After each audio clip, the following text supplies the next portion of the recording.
하나님의 말씀 열왕기상 17장 1절부터 4절 말씀입니다. 준비하신 성경책이나 우리 화면의 자막을 보시고 우리에게 주신 하나님 말씀 함께 읽도록 하겠습니다. 길라앗에 우거하는 자 중에 시작. 길라앗에 우거하는 자 중에 디셉 사람 엘리야가 아합에게 말하되 내가 섬기는 이스라엘의 하나님 여호와께서 살아계심을 두고 맹세하노니 내 말이 없으면 수년 동안 비도 이슬도 있지 아니하리라 하니라. 여호와의 말씀이 엘리야에게 임하여 이르시되 너는 여기서 떠나 동쪽으로 가서 요단 앞 그릿 시냇가에 숨고 그 시냇물을 마시라. 내가 까마귀들에게 명령하여 거기서 너를 먹이게 하리라. 아멘. 오늘은 상상만 해도 기분이 좋아질 것 같은 그런 하나의 이야기로 설교를 시작하려고 합니다. 집을 짓는 건축업자가 있었습니다. 그 사람은 자신이 매우 좋은 집을 짓는 것을 홍보하기 위해서 매우 독창적이고 또 유별난 광고 계획을 세웁니다. 그것은 무엇인가 하면 일단 집을 아름다운 곳에 짓습니다. 호수가 보이는 곳에 집을 짓고 공간은 아주 세련되게 잘 인테리어를 하고 그리고 또 인테리어 자재도 최고급 자재를 사용해서 정말 고급스러운 그런 집을 지었습니다. 한적하고 공기도 좋고 경치도 아름다울 뿐만 아니라 생활 편의시설과도 가깝고 또 자녀들이 다닐 수 있는 학교도 가까운 곳에 아주 위치도 잘 잡고 있었습니다. 그야말로 이 집을 본다면 기회만 된다면 누구라도 꼭 한번 살아보고 싶은 그런 집을 만들었습니다.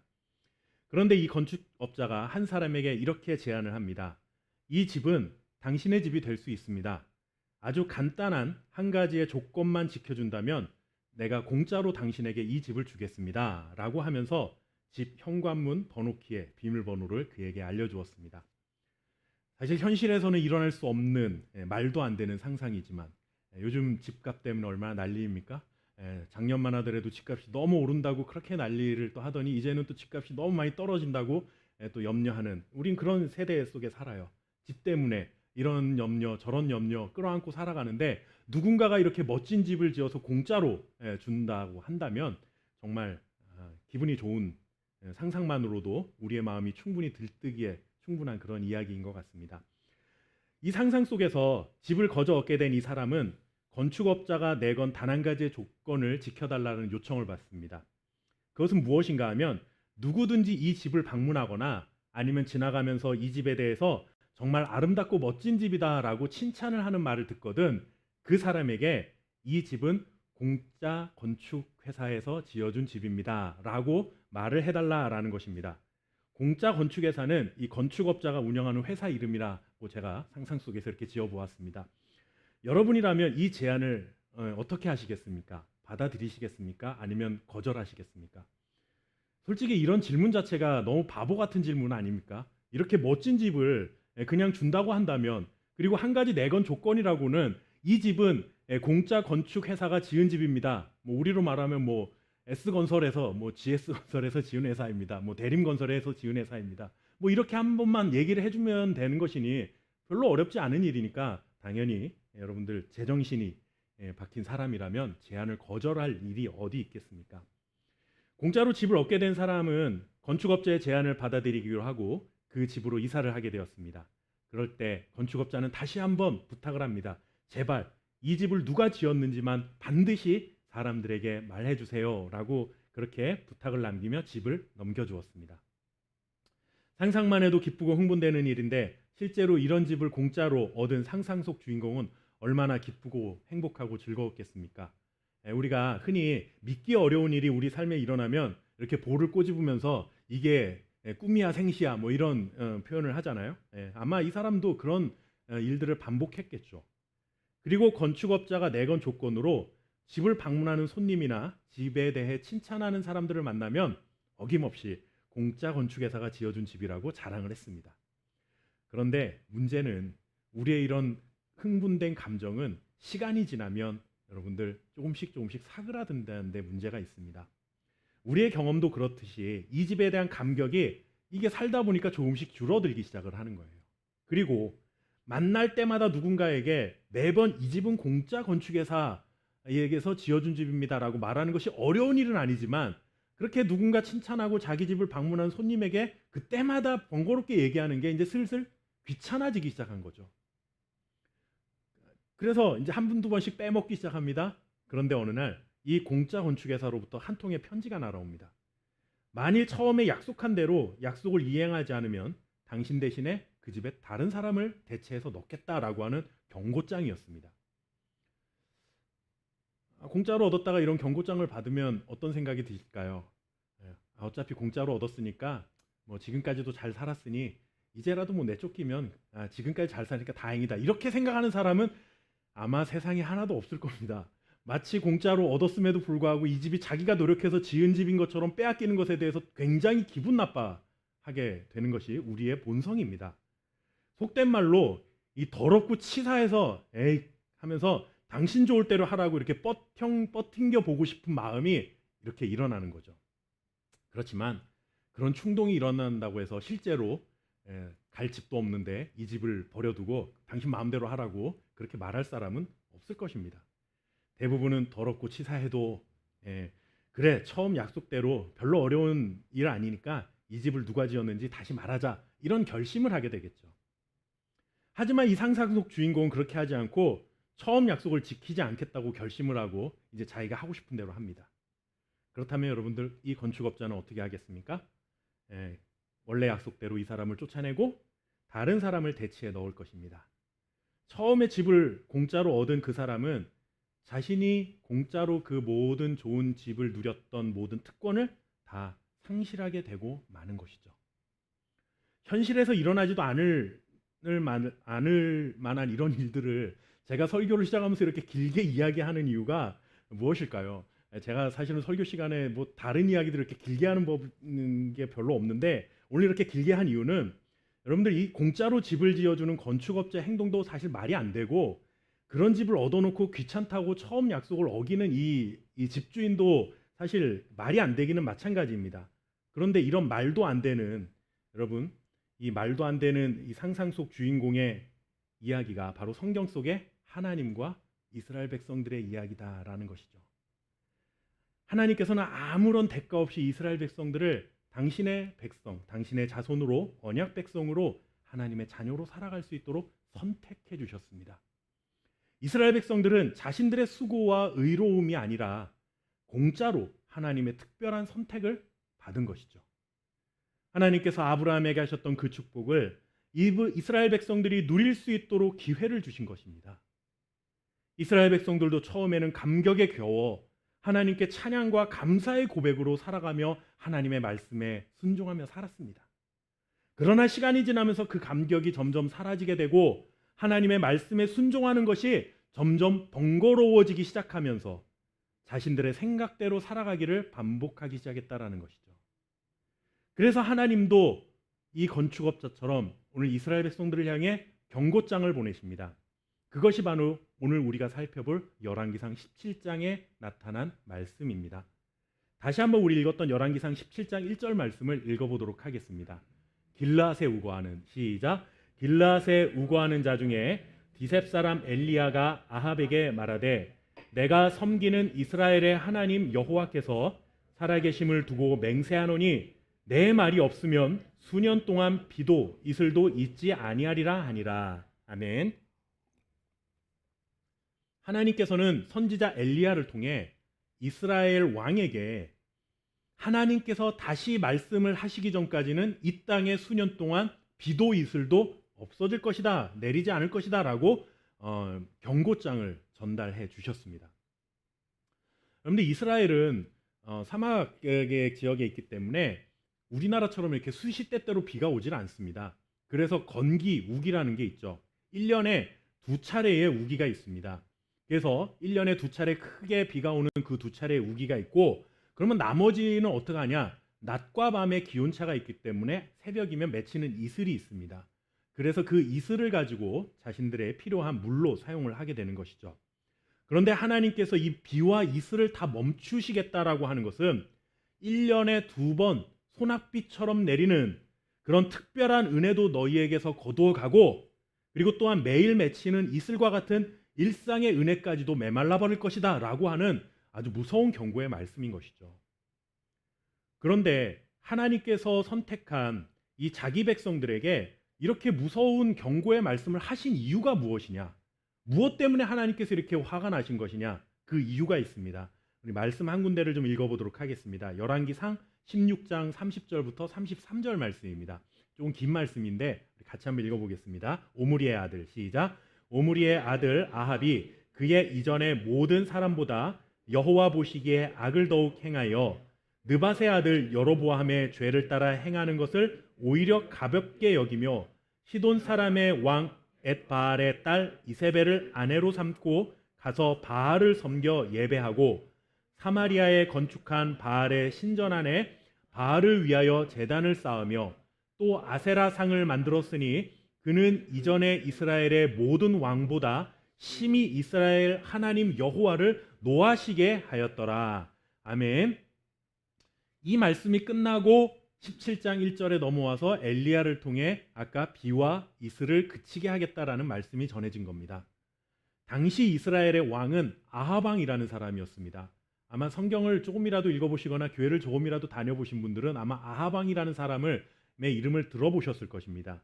그에 대한 성경의 평가는 무엇인가 하면 조금 전에 읽었던 말씀해 보니 이전의 모든 악한 왕들보다도 더욱 악한 왕이다라고 그렇게 평가를 합니다.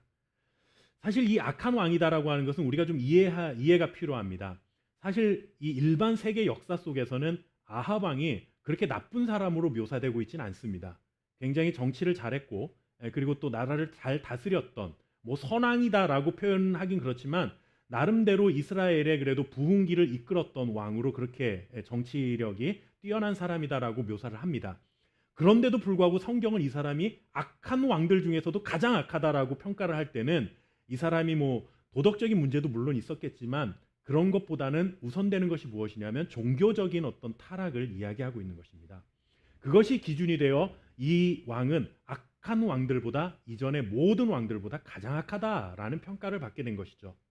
그러니 아합 왕이 정치를 잘못하고 백성들을 못 살게 굴고 법을 항상 어기고 이런 폭군이었다라는 그런 의미보다는 하나님을 섬기지 않는데 1등 공신이었다라는 그런 의미입니다. 자, 그동안 악한 왕 하면 이스라엘에서는 누구를 떠올렸냐 하면 여로보암 왕을 떠올렸습니다. 이 아합 왕이 그것을 뒤집어 놓았죠. 아합 왕이 얼마나 악했는지 지금까지의 악의 대명사 하면 그렇게 여겨져 왔던 여로보암이 오히려 그의 죄가 가볍게 여겨질 정도로 그의 아합 왕의 그 종교적 행위 굉장히 대단했다라는 것입니다. 이렇게 아합 왕이 악한 왕 중에서도 악한 왕, 그리고 정말 탑 오브 탑 아닙니까? 성경의 평가를 보자면 이렇게 된 이유는 뭐냐 하면 결정적인 이유는 이방 여인 이세벨을 아내로 삼고 그와 함께 바알을 섬기기 시작했다라고 하는 것입니다. 그것이 끝이 아니라 사마리아에 바알의 신전을 만들고 제단을 만들고 아세라상을 만들어 자기만 바알을 섬기는 것이 아니라 이스라엘 백성들 전체가 바알과 아세라를 섬기게 만든 장본인이 되었기 때문에 악한 왕 중에 가장 악한 왕이 되어버리고 만 것입니다. 이것에 하나님이 분노하신 것이죠. 하나님의 선택을 받고 하나님께서 예비하시고 하나님이 약속하신 가나안 땅에서 사는 특권을 누리면서 하나님을 버리고 하나님의 말씀을 버린 것입니다. 아합 왕은 하나님이 있어야 할 그 자리에 누구를 갖다 놓았습니까? 바알과 아세라를 대신 두었습니다. 하나님의 말씀이 아닌 이방신과 이방신을 섬기는 그의 아내의 말을 들으며 살아가게 된 것입니다. 그래서 그는 엘리야를 통해 하나님의 경고장을 받아든 게 된 것이죠. 그런데 왜 하필이면 비와 이슬을 내리지 않는, 즉 가뭄과 기근이라는 저주를 받게 된 것일까요? 다른 여러 가지도 있잖아요. 전염병이 있을 수도 있고, 아니면 하나님이 하루아침에 벼락을 내리셔서 땅을 갈라지게 하셔가지고 심판하실 자들을 심판하시는 그런 장면들도 있는데, 하필이면 왜 수년 동안 가뭄과 기근을 허락하시겠느냐라고 하는 겁니다. 우리 함께 신명기 32장 46절 47절 말씀을 좀 읽어보도록 하겠습니다. 그들에게 이르되, 시작. 그들에게 이르되 내가 오늘 너희에게 증언한 모든 말을 너희의 마음에 두고 너희의 자녀에게 명령하여 이 율법의 모든 말씀을 지켜 행하게 하라. 이는 너희에게 헛된 일이 아니라 너희의 생명이니 이 일로 말미암아 너희가 요단을 건너가 차지할 그 땅에서 너희의 날이 장구하리라. 아멘. 하나님께서 모세를 통해 율법의 말씀을 전해주신 이후에 이것을 순종하느냐 순종하지 않느냐 그것은 너희의 선택에 달렸다라고 말씀을 하셨습니다. 그러면서 오늘 말씀해 보니 뭐라고 하냐면 이 모든 말씀을 지켜 행하면 이것이 너희의 생명이 될 것이다라고 말씀을 하셨어요. 그러니 여러분들, 하나님의 은혜로 값없이 그들은 공짜로 하나님의 선택을 받아 하나님의 자녀가 된 것은 맞지만 하나님의 복을 누리고 살아갈 것인지 아닌지, 징계와 심판을 받을 것인지, 이 선택은 그들의 순종 여부에 달려 있었다라고 하는 것입니다. 하나님과의 지속적인 교제를 통해 마음과 뜻을 다해 하나님 여호와 하나님만을 섬기며 하나님의 말씀을 따라 살아갈 때에만 그들이 하나님과의 관계도 유지할 수 있는 것이고, 그리고 그 땅에서 생명을 유지하고 살아갈 수 있었다라고 하는 것이죠. 그런데 하나님께서 내려주시는 대표적인 복, 그 복과 저주의 대표적인 증거가 무엇인가 하면 그것은 바로 농사와 비와 연결이 되어 있습니다. 왜냐하면 이스라엘 백성들은 유목민으로 살아가고 있었습니다. 40년 동안 광야에서 떠돌이 생활을 했기 때문에 한 곳에 정착해서 농사를 지을 수가 없었죠. 그러니 그들은 유목민으로 살다가 이제 가나안 땅에 정착을 하게 되었으니, 가나안 땅에 정착을 하게 되면서 이제 만나와 메추라기가 끝이게 되잖아요. 그러면 이제 자신들의 양식을 위해서 반드시 해야 될 것이 농사입니다. 그런데 요즘 우리가 농사를 잘 안 지어봐서 뭐 잘 모를 수도 있지만 농사에 있어서 가장 중요한 것 중에 하나는 바로 비입니다. 비. 제때 비가 와야죠. 이 적절한 시기에 필요한 만큼 비가 내려야만 풍성한 결실을 거둘 수가 있습니다. 그래서 이방인들은, 이미 가나안에 거주하던 그 가나안 거민들은 이 물과 풍요를 관장하는 신으로 누구를 섬겼냐면 바로 바알을 섬겼습니다. 바알과 아세라를 섬기고 살았던 것입니다. 하나님께서는 하나님의 자녀들에게 이 비와 이슬을 그치게 하겠다라는 경고를 통해 물을 내리고 정말 너희의 삶에 풍요의 복을 주시는 분이 누구신지를 내가 알게 하겠다라고 하는 이 말씀을 오늘 엘리야를 통해 하신 것입니다. 이게 단순히 가뭄을 너희에게 주어서 힘들게 만들겠다라는 의미가 아니라 바알이 물을 주는 것인지 나 하나님 여호와가 물을 주는 것인지 누가 풍요를 주는지 한번 잘 봐라, 그 이야기인 것이죠. 하나님의 말씀에 순종하면 이 모든 축복을 누리고 생명이 된다라고 분명히 말씀해 주셨는데 아합 왕은 그 하나님의 말씀을 새까맣게 잊어버리게 되었습니다. 아예 지워버렸습니다. 그리고 하나님을 섬기는 대신 이방인들이 섬기는 자신의 아내 이세벨의 말을 따라 바알과 아세라를 섬기기 시작한 겁니다. 우리에게 이제 생명의 젖줄이 되는, 또 풍요를 주는, 가져다 주는 건 하나님이 아니라 바알이라는 것을 선택한 것이죠. 그래서 하나님께서는 이 세상의 비와 풍요를 주관하는 진정한 신이 누구신지를 보여주시기 위해 내가 수년 동안 비와 이슬을 그치게 하겠다라는 이런 경고를 하신 것입니다. 아방을 깨닫게 하시기 위한 시청각 자료 같은 것이죠. 너는 비를 내리게 하고 너에게 풍요를 주는 신이 바알이라고 생각하냐? 네 생각이 틀린 걸 내가 지금부터 한번 보여줄게. 바알이 아니라 나 여호와 하나님이 이 모든 것을 주관한다는 사실을 내가 분명히 보여줄게 라는 선언인 것입니다. 그리고 아합 왕을 깨닫게 하시기 위한 이 하나님의 교육은 그것만으로 끝나지 않았습니다. 더욱 선명하게 이 세상의 주인이 여호와 하나님이심을 보여주시기 위해 몇 가지 사건들이 열왕기상에는 기록이 되어 있습니다. 17장에는 첫째가 무엇인가 하면 엘리야가 그리 시내가에 숨어 있을 때 일어나는 일입니다.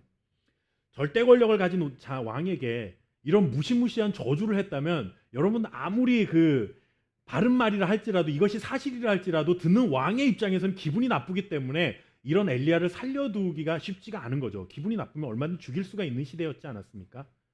엘리야는 먹을 것, 마실 것이 없는 상태로 도망자의 신세가 되어야 했습니다. 그래서 그리 시내가에서 숨어 살았습니다. 그런데 놀랍게도 그리 시내가에서 물을 마시며 살았고 그는 아침 저녁으로 까마귀가 물어다 주는 떡과 고기를 먹으며 살았습니다. 우리의 생명이 세상 어느 것에도 달려있는 것이 아니라 하나님의 말씀에 따라 그리 시내가에 숨어라 했을 때 숨으니 그의 생명을 하나님의 손이 붙들고 계시다라는 사실을 우리에게 보여주고 있는 것입니다. 그런 후에 하나님께서는 또 엘리야에게 시돈에 속한 사르밧으로 가라라는 말씀을 합니다. 왜 하필 시돈인가? 여러분들, 시돈이라는 땅이 가끔 성경에 등장을 하는데 좀 전에도 우리가 읽었던 말씀 중에 시돈이라는 지역의 이름이 나왔죠. 이 시돈이 누구의 고향이었습니까? 바로 아합의 아내, 바알의 신앙으로 이끌었던 이세벨의 고향이 바로 시돈입니다. 그러니 이곳은 바알의 성지죠. 바알의 성지. 바알을 섬기는 메카입니다. 하나님께서는 의도를 가지고 그 바알의 성지에 엘리야를 그 한복판에 보내신 것입니다. 그리고 거기서 놀라운 기적을 행하시죠. 이 엘리야는 사르밧 과부에게 먹을 것을 달라고 요청하는데 이 사르밧 과부는 너무 가난하게 살고 있어서 아들과 그 과부가 한 끼 먹을 양식 정도밖에 없었습니다. 그래서 이 과부가 그 이야기를 듣고 엘리야의 말을 듣고 뭐라고 하냐면, 내가 오늘 내 아들과 이 한 끼 식량을 만들어 먹은 후에 우린 죽겠다. 너한테 우리는 한 끼 먹고 죽을 양밖에 없으니 너한테는 줄 게 없다라는 말씀이죠. 그런데 그런 과부에게 이 엘리야가 뭐라고 이야기합니까? 열왕기상 17장 14절 말씀 함께 읽어보도록 하겠습니다. 이스라엘의 하나님, 시작. 이스라엘의 하나님 여호와의 말씀이 나 여호와가 비를 지면에 내리는 날까지 그 통에 가루가 떨어지지 아니하고 그 병에 기름이 없어지지 아니하리라 하셨느니라. 아멘. 놀라운 말씀을 하죠. 여러분들, 우리 그 벼룩의 간을 내먹어라 뭐 그런 말 하잖아요. 그것처럼 이거 이제 한 끼 간신히 먹고 죽을 양만큼밖에 없는 그 과부에게 이 엘리야가 염치도 없지, 아무리 하나님의 말씀을 전하는 자이지만 그 사람한테 가서 그거 빼앗아 먹겠다라는 얘기잖아요 지금. 그런데 그거 나한테 주면 너 하나님께서 다시 이 땅에 비를 내리신 그날까지 너의 그 먹을 것이 떨어지지 않을 거야, 약속해 줍니다. 놀랍게도 근데 이 시돈에 살고 있던 이방 여인이 이 말에 전적으로 순종을 합니다. 제 생각에는 믿음이 있어서 순종했다기보다는 어차피 한 번 먹고 죽으나 그 안 먹고 죽으나 뭐 그게 달라지겠습니까? 우리 옛말에 뭐 먹고 죽은 귀신은 때깔도 좋다라는 말도 있는데 뭐 때깔도 좋을 만큼도 아니잖아요. 그러니 차라리 그냥 저 사람 요청대로나 하자, 뭐 믿자야 본전이다 뭐 라는 심정으로 주었을 수도 있겠죠. 아니면 뭐 이 사람이 정말 하나님의 사람을 한 번에 알아봤을 수도 있고요. 뭐 그거는 성경이 기록하고 있지 않기 때문에 우리가 잘 알 수는 없습니다. 어쨌든 우리의 그 사람의 마지막 생명을 그에게 줬습니다. 그런데 정말 엘리야에게 양식을 준 이후에 정말로 사르밧 과부의 집에는 먹을 것이 떨어지지 않죠. 이것을 통해 우리의 일용할 양식, 우리의 생명이 누구의 손에 달려있다는 것을 보여줍니까? 여호와 하나님 손에 달려있다는 것을 또 한 번 보여주신 겁니다. 그리고 한 가지 사건이 더 납니다. 얼마간 지났는데 이 사르밧 과부의 아들이 갑자기 죽음을 당합니다. 그때 엘리야가 그 아들을 위해 하나님께 부르짖어 기도합니다. 그러자 죽었던 아들이 살아나게 되죠. 여러분들, 이런 사건들을 보면서 우리가 오해해서는 안 되는 게, 사람이 죽을 때마다 목사님이 가서 기도하면 다 살아나는 게 절대 아닙니다.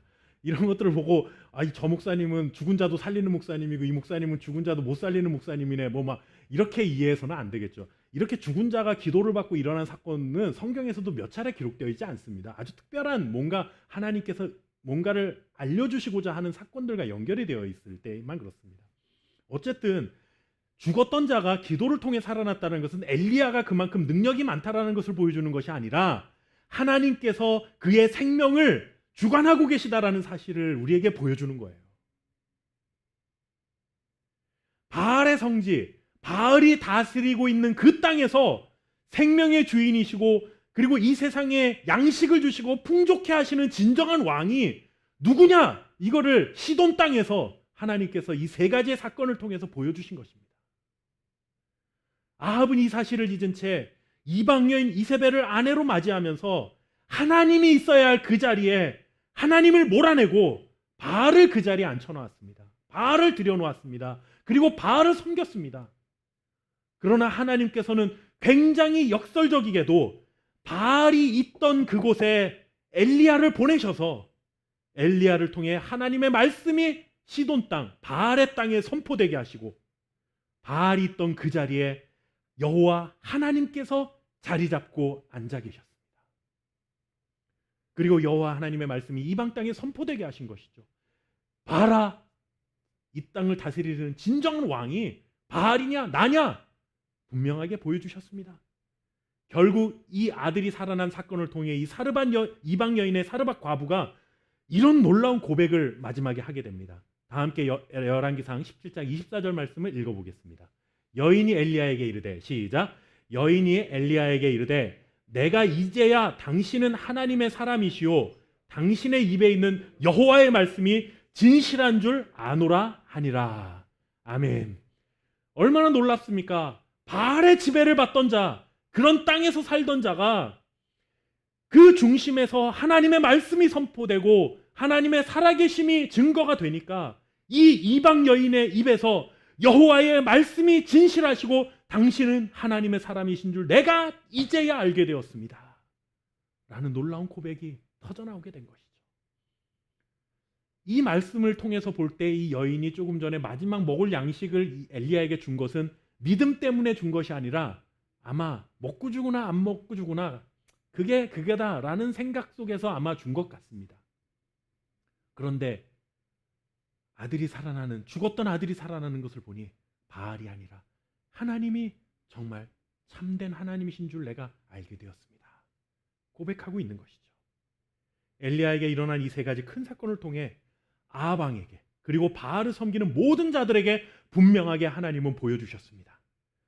하나님이 비와 풍요를 관장하시고 주장하시는 분이시다. 생명을 주관하시는 분은 하나님이시다.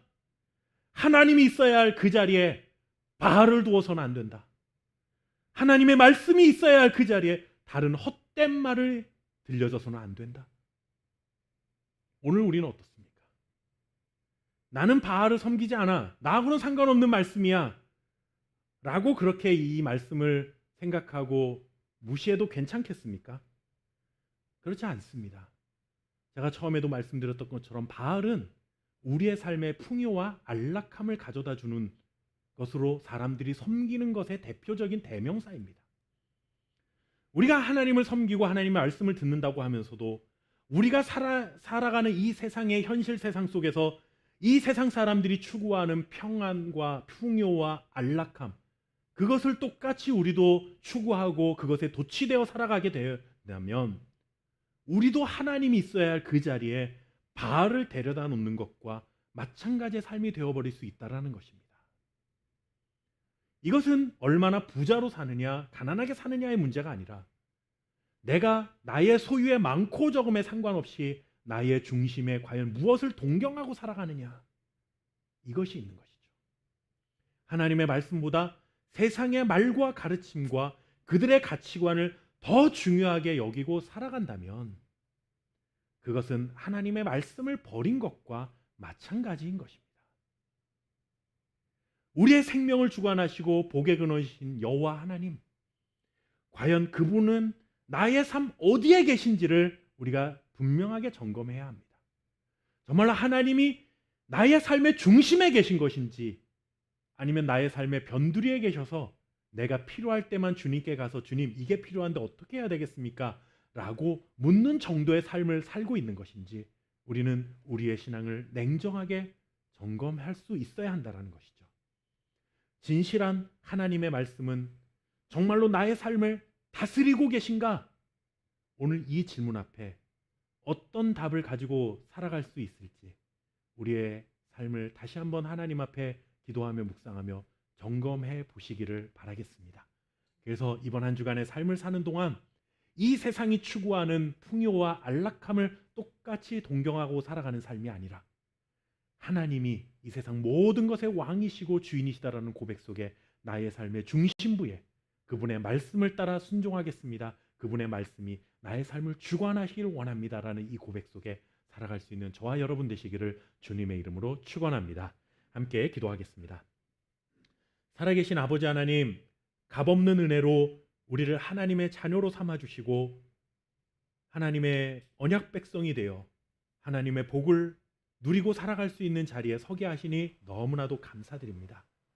그러나 하나님께서는 우리에게 이러한 놀라운 은혜를 유지하고 살아가기 위해서는 하나님의 말씀 앞에 순종하는 삶을 살아가야 한다라고 우리에게 분명하게 말씀해 주셨습니다. 이것은 우리를 구속하는 억압이 아니라 이 순종이 우리의 생명이 될 것이라고 약속해 주셨습니다. 우리의 삶의 풍요와 우리의 삶의 생명은 여호와의 손에 달려있는 줄 믿사오니 세상이 쫓고 추구하는 헛된 것들을 하나님 대신 따라가지 않게 도와주시옵시고 하나님의 말씀보다 세상에서 들려오는 말에 마음을 빼앗겨버리는 어리석은 인생이 되지 아니하도록 우리의 삶을 붙잡아 주옵소서. 이번 한 주간도 정말로 하나님이 나의 삶 어디에 계신가를 정말로 냉정하게 묻고 정말로 하나님이 내 삶의 중심에 계신가, 그리고 하나님의 말씀이 내 삶을 다스리고 계신가, 아멘이라고 대답할 수 있는 믿음의 자리에 서서 하나님을 섬기고 살아갈 수 있는 주의 자녀가 되기를 간절히 소원하오니 우리에게 믿음을 더하여 주옵소서. 오늘도 하나님께서 우리에게 귀한 말씀을 통해 은혜를 주시고 하나님 앞에 어떻게 살아가는 것이 정말로 참된 하나님의 백성의 모습인가를 깨닫게 하시니 감사합니다. 이 은혜에 감사하여 우리에게 주신 물질을 또 구별하여 하나님 앞에 드리오니 하나님 드린 모든 손길 위에 물질 때문에 이 세상 가운데 어려움 당하고 하나님 혼란스러운 삶을 경험하지 아니하도록 지켜주시옵시며 또 이 작은 물질이라 할지라도 예물이 쓰이는 곳마다 하나님의 나라가, 하나님의 영광이 나타나며 하나님의 나라가 확장되는 귀한 일들 가운데 쓰임받는 축복의 통로가 될 수 있도록 은혜 내려 주옵소서. 감사드리며 살아계신 예수님의 이름으로 기도하옵나이다. 아멘.